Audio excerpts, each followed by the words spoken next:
কিন্তু আমি গুটি কয়েক কথা আপনাদের কাছে রেখে যেতে চাই। কোনটা গ্রহণ করবে? জোড়া ফুল গ্রহণ করবেন না জোটকে আমাদের গ্রহণ করবে? কারণ জোড়া ফুল বলছে রাত 8টার পরে মহিলারা বাইরে বার হতে পারবে না, অর্থাৎ মহিলাদের সংবিধান স্বীকৃত যে স্বাধীনতা আছে সেখানে খর্ব করা হচ্ছে, মহিলাদের সাথে বৈষম্য করা হচ্ছে। আর আমরা বামপন্থী আইএসএফ বলছি রাত 8টা 10টা 11টা 12টা 3টে 4টে বড় কথা নয়, নির্বিঘ্নে কোনো মহিলা যদি তার কর্মস্থলে যেতে চায় যাবে, নির্বিঘ্নে তার বাড়িতে ফিরে আসবে। এই নিরাপত্তা দেওয়ার দায়িত্ব অভিধারা প্রিয়াঙ্কা বর্মনরা কাঁধে তুলে নেবে। আপনারা কোনটা গ্রহণ করবেন?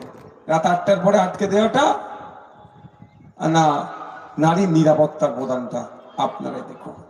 এখানে যারা উপস্থিত হয়েছি রাজারহাট নিউ টাউনের মানুষদের বলবো, আজকে রাজ্যের দুরবস্থা দেখুন। বেকারের মানে এত বেকার হয়ে যাচ্ছি আমরা, বেকার হতে হতে সরকার এখন স্টাম্প লাগিয়ে দিচ্ছে, সে থাপ্পা বলে মনে আছে তো, থাপ্পা মানে স্টাম্প লাগিয়ে দিচ্ছে সরকার যে পশ্চিমবাংলায় সার্টিফাইড বেকারের সংখ্যা 1 কোটি। তো আমাদের মতো অনেকে অ্যাপ্লাই করেনি, তারপরেও মাত্র 1,500 টাকা হাতে ধরাচ্ছে। পার ডে হিসাব করলে দেখা যাবে সেটা 50 টাকা। তো আপনার আমার বাড়ির ছেলে মেয়ে যারা এই বেকারত্বের জ্বালায় জ্বলছে, মমতা ব্যানার্জির সরকারের উচিত ছিল এখানে সরকারি চাকরির ব্যবস্থা করা। সব সরকারি চাকরি সম্ভব হবে না আমরাও জানি, বেসরকারি উদ্যোগে এখানে ইন্ডাস্ট্রি তৈরি করা, নতুন কর্মসংস্থান তৈরির একটা ব্যবস্থা করা। তার পরিবর্তে এখানে কর্মসংস্থান তো হচ্ছে না, যেগুলো আছে সেগুলো বন্ধ হতে চলেছে তোলাবাজির কারণে। আর আপনার আমার বাড়ির ছেলেরাতে 1,500 টাকা ধরিয়ে দিয়ে আপনাকে আমাকে বলছে মহান কাজ করে নিয়েছি। দিন গেলে মাত্র 50টা টাকা আপনার আমার হাতে থাকছে, যারা বেকার ভাতা পাচ্ছেন বা যুব ভাতা নাম দিয়ে পাচ্ছেন। একটু ভেবেছেন আপনারা? ওই 50 টাকায় আজকের এই যখন নিত্য প্রয়োজনীয় জিনিসের দাম এত বেড়ে গিয়েছে, কি হবে 50 টাকা? বিয়ে শাদী করার ইচ্ছে নেই, পরিবার পরিকল্পনা করার ইচ্ছে নাই। এই অবস্থায় ঢুকছে পশ্চিমবাংলা। অভিধারা বলছেন, সপ্তশীদা বলছেন, প্রিয়াঙ্কা বর্মনরা বলছেন, পলাশ দ্বারা বলছেন, বিশ্বজিৎ মাইতিরা বলছেন, শামসুর আলী মল্লিক বলছেন, প্রিয়াঙ্কা দিরা বলছেন, আপনার মোহাম্মদ সেলিম সাহেবরা বলছেন যে 1500 টাকা নয়, আপনারা যদি আমাদেরকে ক্ষমতার মসনাদে পাঠাতে পারেন, 148-এর ম্যাজিক ফিগারে পৌঁছাতে পারেন, রাজারহাট নিউ টাউনকে আমাদেরকে গিফট করুন। আমরা পরিবারকে 1500 টাকা নয়, ন্যূনতম 15 থেকে 22,000 টাকার মাইনের কাজের ব্যবস্থা করে দেব। আপনারা কোনটা গ্রহণ করবেন? আপনারা দেখুন, 1500 টাকা নেবেন না 15 থেকে 22,000 টাকার কাজের ব্যবস্থা হলে ভালো হয় সেটা নেবেন, আপনাদের উপর নির্ভর করছে। শুধু তাই নয়, এখানে মায়েরা অনেক বসে আছে দেখছি, মায়েদের হাতে 1500 টাকা 1200 টাকা ধরাচ্ছে। আমি এর বিরুদ্ধে নয়।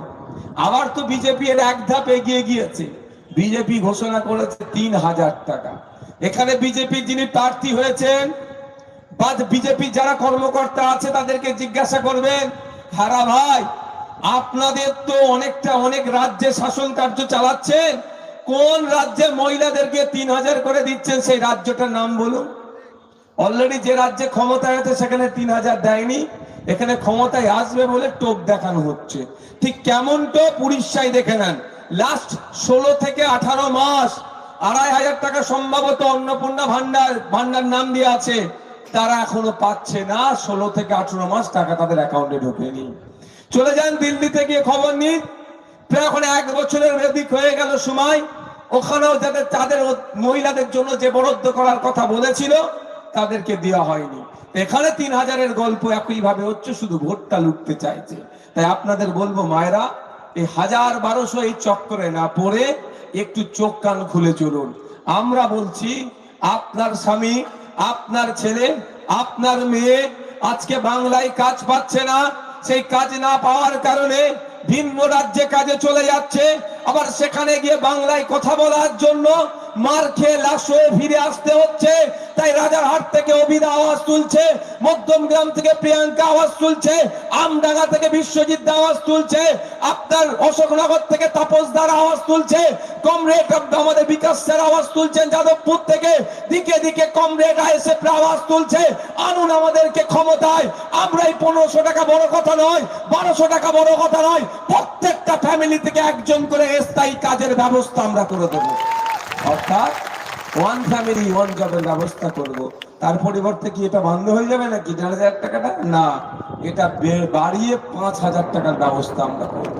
হ্যাঁ, তার পরিবর্তে একটু কাজও বুঝে নেবে, তাতে অসুবিধা আছে কারণ? আপনারা দেখুন কোনটা গ্রহণ করবে। কারণ একদিকে জোড়া ফুল আপনাদের বোকা বানাচ্ছে। কদিন আগে দিদিমণি ঘোষণা দিয়েছে, শুনেছেন তো? এখন শুধু ঘোষণা দিয়ে থেকে গিয়েছে যে এবারে হজে পরে যাবেন, আগে ভোটটা দেবেন। আমি বিতর্কে জড়াবো না। এবার শুধু এতটুকু কথা বলেছে, এর পরবর্তীতে যদি এই ভদ্র মহিলাকে আপনারা আবার সুযোগ দেন, তখন এইটুকু বলবে না, বলবে ফ্লাইট বন্ধ, এখন হজে যাওয়া যাবে না। বুঝতে পারছেন? এটা টিপে দেখলো কি রিয়াকশন, এটা টিপে দেখেছে যে কি রিয়াকশন দিচ্ছে। বুঝতে পারছো কাকে গ্রহণ করবে?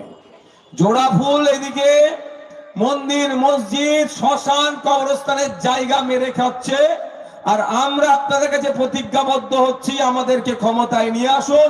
যত ওয়াকফ প্রপার্টি চুরি হয়েছে সেগুলোকে উদ্ধার করে ওয়াকফ বোর্ডের হাতে তুলে দেব। যত দেবত্ব সম্পত্তির ডুপ্লিকেট দলিল বানিয়ে দেবদেবীর নামে সম্পত্তি, মন্দিরের নামে সম্পত্তি